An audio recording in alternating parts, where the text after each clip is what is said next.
అదే RTV app వార్తల్ని క్షణాల్లో చదివే అవకాశం ఉంటుంది. ఒక న్యూస్ పేపర్, ఒక టెలివిజన్ ఛానల్ మీ చేతుల్లో ఎప్పుడూ ఉంటాయి. మనతో పాటు టీడీపీ నేత కొలికిలపూడి శ్రీనివాస్ అయితే ఉన్నారు. ఆయనతో మాట్లాడదాం. సార్, కేసీఆర్ నాని వైసీపీలోకి వెళ్ళిన తర్వాత పార్టీ మీద తీవ్రమైన కామెంట్లు అయితే చేస్తున్నారు. విజయవాడ పార్లమెంట్కి సంబంధించి విజయవాడ చంద్రబాబుకి ఇష్టం లేదు, అభివృద్ధి చేయలేదని చెప్పి సూటిగా ప్రశ్నిస్తున్నారు. తెలుగుదేశం పార్టీ తరపున 2 సార్లు విజయవాడ లోక్సభ నియోజకవర్గం నుంచి ఎన్నికైన కేసినేని నాని గారు ఈరోజు తెలుగుదేశం పార్టీ గురించి, తెలుగుదేశం పార్టీ నాయకుల గురించి మాట్లాడుతున్న ప్రతి మాట అబద్ధం.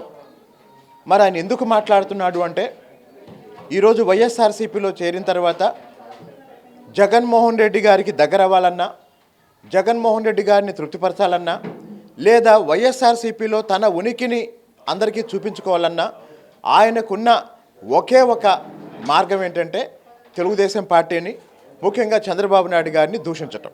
ఆ ఒక్క కారణం, తన ఉనికిని కాపాడుకోవటం కోసమే కేసినేని నాని ఈరోజు తెలుగుదేశం పార్టీ మీద విమర్శలు చేస్తున్నారు. అంటే మీరు ఆర్జీవీ మీద కూడా కొన్ని కామెంట్లు చేశారు. ఆర్జీవీ మీద కేసు కూడా పెట్టిన పరిస్థితి కనిపిస్తుంది. తరువాత మీరు టీడీపీ సభ్యత్వం తీసుకున్నారు, టీడీపీలో జాయిన్ అయ్యారు. ఇది పార్టీ వెనకాల నడిపిస్తుందని అనుకోవచ్చా? సార్, నేను జగన్మోహన్ రెడ్డి ముఖ్యమంత్రి అయిన 2.5 నెలల తర్వాత జగన్మోహన్ రెడ్డి పరిపాలన తుగ్లక్ పరిపాలన అని పేరు పెట్టింది నేనే. ఆ రోజు నుంచి, అంటే దాదాపు గత 4.5 సంవత్సరాల నుంచి మళ్ళీ చంద్రబాబు నాయుడు గారు ముఖ్యమంత్రి అయితేనే ఈ రాష్ట్రం గాడిన పడిద్ది అని నేను చెప్తూ వస్తున్నా. కాబట్టి దీనికి సంబంధం లేదండి. అంటే కొలికిలపూడి శ్రీనివాస్ పార్టీలో జాయిన్ అయింది, తిరువూరు టికెట్ ఆశిస్తున్నారు, తిరువూరులో ఆయన ఎమ్మెల్యేగా పోటీ చేయబోతున్నారు, ఒక వార్తలు వస్తున్నాయి. ఏం చెప్తారు? ఇప్పుడు ఎన్నికల్లో పోటీ చేయడానికి ఈ దేశ పౌరుడిగా నాకు అన్ని అర్హతలు ఉన్నాయండి. అర్హతలు ఉన్నాయి, అది ఎక్కడైనా పోటీ చేయొచ్చు. కానీ తిరువూరు నుంచి టికెట్ ఆశిస్తున్నారు కాబట్టే పార్టీలో ఇప్పుడు జాయిన్ అయ్యారు. ఎన్నికల సమయంలో అక్కడి నుంచి పోటీ కన్ఫామ్ అయ్యిందని కూడా వార్తలు వస్తున్నాయి. రాజకీయంగా నా ముందున్నది ఒకటే ఒక కర్తవ్యం అండి, చంద్రబాబు నాయుడు గారు అప్పగించిన పని అమలు చేయటం. మీరు పోటీ చేస్తారా లేదా క్లారిటీ ఇవ్వట్లేదు. చంద్రబాబు నాయుడు గారు ఏం చెప్తే ఆ పని చేస్తానండి. అంటే ఇప్పటికే మీ మీద విమర్శలు, అమరావతి రాజధాని ఉద్యమంలో ప్రభుత్వం చాలా కేసులు పెట్టింది, చాలా నిర్బంధం ప్రయోగించింది. ఇప్పుడు డైరెక్ట్గా పార్టీకి వచ్చిన పరిస్థితి, ఈ నేపథ్యంలో నిర్బంధం మరింత పెరిగే అవకాశం ఉందని భావిస్తున్నారు.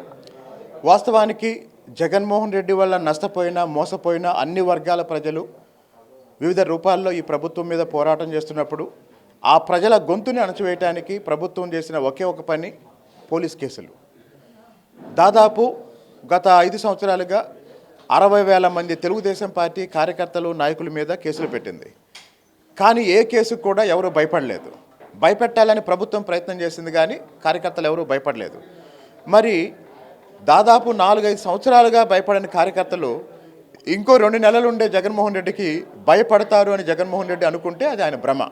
కాబట్టి వీరోచితంగా ఇన్నాళ్ళు ఎలా అయితే పోరాడామో, అమరావతిని కాపాడుకోవడంలో ఎలా అయితే విజయం సాధించామో, రేపు చంద్రబాబు నాయుడు గారిని ముఖ్యమంత్రిగా గెలిపించుకొని ఆంధ్రప్రదేశ్ను కూడా కాపాడుకుంటామనే నమ్మకం మాకుంది. అంటే కొలికిలపూడి శ్రీనివాస్ తిరువూరు రాబోతున్నారనే ఒక వార్తతోటి అక్కడ టీడీపీలో కొలికిలపూడి వద్దు, లోకల్కే సీట్ ఇవ్వాలంటే ఒక చర్చ అయితే జరిగినట్టు తెలుస్తుంది. మీ వరకు వచ్చింది అదే?